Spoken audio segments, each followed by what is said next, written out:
Hi అండి, welcome back to my channel me two states పిల్ల. ఈరోజు మనమైతే ఒక ప్రత్యేకమైన ప్లేస్కి వెళ్దామండి. అది నిమిషాంబిక టెంపుల్. ఇది హైదరాబాద్లో ఉంది.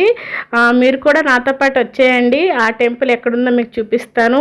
ఇంకా ఆ టెంపుల్ యొక్క విశిష్టతను కూడా మీకు చెప్తానండి. ఇది తెలంగాణలో ఉన్న ఏకైక టెంపుల్ అండి, నిమిషాంబిక టెంపుల్. ఇది ఇంకెక్కడా లేదు. ఇది ఓన్లీ మా మెయిన్ టెంపుల్ వచ్చేసి మైసూర్లో, కర్ణాటకలో ఉందండి.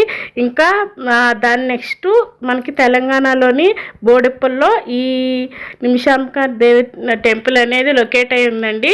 మీరు కూడా నాతో పాటు వచ్చేసేయండి. నేను ఆ టెంపుల్ని మీకు చూపిస్తాను. ఈ నిమిషాంబిక దేవి టెంపుల్ అనేది చాలా పవిత్రమైన ప్లేస్ అండి. ఇంకా చాలా పవర్ఫుల్ అని అందరూ నమ్ముతారు. ఎందుకంటే ఇక్కడికి వచ్చే భక్తులందరూ చాలా నమ్ముతారండి. నిమిషాంబిక దేవి శివుని భార్య పార్వతీదేవి అని, అదేవిధంగా దుర్గామాత రూపం కూడా అని. ఇలా పార్వతీదేవి ఇంకా దుర్గామాత కలగలిసిన రూపమే నిమిషాంబికా దేవి అని ఇక్కడికి వచ్చిన భక్తుల నమ్మకం అండి. అదేవిధంగా ఈ నిమిషాంబికా దేవి ఆలయాన్ని మొట్టమొదటగా స్థాపించిన వారైతే సోమవంశ క్షత్రియులండి.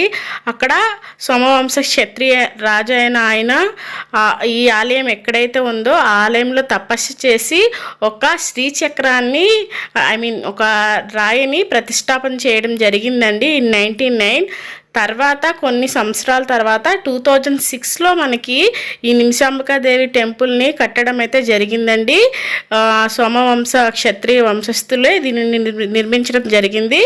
ఇది బోడుప్పల్లోని మేడ్చల్ డిస్టిక్లో హైదరాబాద్లో లొకేట్ అయి ఉందండి. నిమిషాంబికా దేవి టెంపుల్కి టైమింగ్స్ వచ్చేసి మార్నింగ్ 6 AM నుంచి 12:30 PM వరకు ఉంటుందండి. మళ్ళీ ఈవినింగ్ 5 PM నుంచి 8:30 PM వరకు ఉంటుంది. ఇంకో ప్రత్యేకత ఏంటి అంటే ఇక్కడ అమ్మవారు ముందే చెప్పాను కదండి, ఇక్కడ రాజుగారు తపస్సు చేసినప్పుడు ఒక చక్రం ప్రతిష్టాపించారని. రాజుగారు యజ్ఞం చేసేటప్పుడు ఆ యజ్ఞగుండం నుంచి అమ్మవారు ఉద్భవించారండి.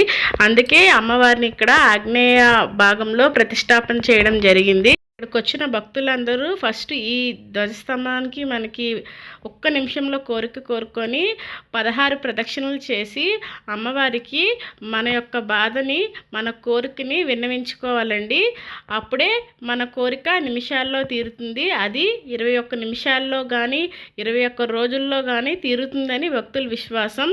ఇక్కడ చాలామంది భక్తులు వచ్చి ఇలా చూస్తున్నారు కదండి, ఎంత రష్గా ఉందో టెంపుల్. డైలీ చాలా వేలల్లో సంఖ్యలో భక్తులు వస్తారండి.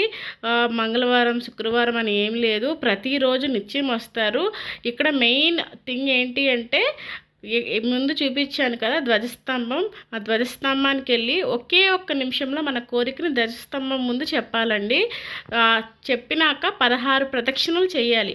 16 ప్రదక్షిణలు ఎందుకు అంటే శివాని పార్వతీదేవి షోడశోపచారిణి. సో ఆమెకి మన కోరికను తీర్చమని 16 ప్రదక్షిణలు చేసి మన కోరికని విన్నవించుకోవాలండి. మన కోరిక ఎప్పుడైతే నెరవేరిందో 21 days తర్వాత కానీ 21 నిమిషాల్లో కానీ లేదంటే ఒక్క నిమిషంలో కూడా కోరిక తీరిన భక్తులు చాలామంది ఉంటారండి.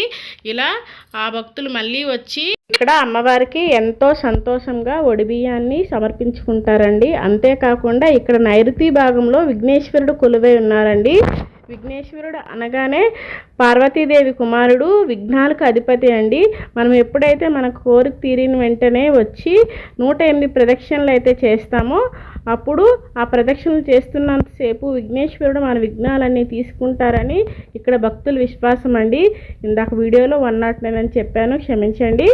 అంతేకాకుండా ఈ ఆలయంలో మనకి సీతారాములు ఇంకా ఆ పార్వతీ పరమేశ్వరుడు కూడా దర్శనమిస్తారండి. అంతేకాకుండా డైలీ చాలామంది భక్తులు ఇక్కడ ఎంతో నమ్మకంతో నిమిషాల్లో తమ కోరికను తీర్చుకునేందుకు ఎంతో భక్తి విశ్వాసాలతో ఆ నిమిషాంబికా దేవిని దర్శించుకోవడానికి వస్తారండి.